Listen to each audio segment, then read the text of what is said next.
Hi there guys, Jake here from CHF. Hope everyone is well, staying safe and enjoying the workout videos. Got something a bit different here for you guys today. I've got basically a smoothie for you guys, something that I've personally been really enjoying recently during lockdown. We're getting a bit creative in the kitchen. I think you guys will be doing the same. So what I've got in here, in this bowl, is I've got a handful of raspberries, a handful of blackberries, a handful of blueberries, a handful of strawberries cut in half, and half a banana.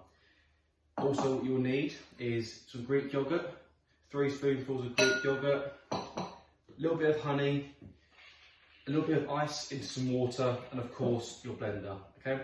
So what I suggest starting off with doing first is putting your Greek yogurt in with the water, just like so, scooping it in, just like that. Once you've then done that, add your honey. A tablespoon of honey is all you need, you don't need anything more than that. Just a little squirt in, just like that. And then onto your fruits and your berries at the end. Just put them in, just like so. I've been really enjoying this drink recently. I had it a few times after my workouts, and it's just something quick, easy and simple, and you've probably got most of the things around the house anyway that you need. Okay, so there we go. Everything is in there, ready to go. You can add some cinnamon or maybe even some protein powder. Unfortunately, I don't have any protein powder on me at the minute, but if you want to add a bit more into there, you're more than welcome to. Right, let's pop on the blender. It's gonna get loud, guys.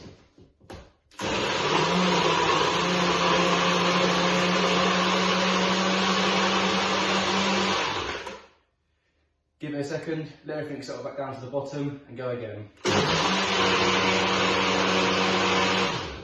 There we go. And that is it. Simple as that. All done. Very nutritious shake, ready to go.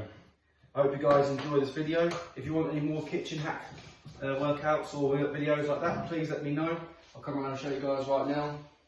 The shake. There we go. Lovely, really nice shake.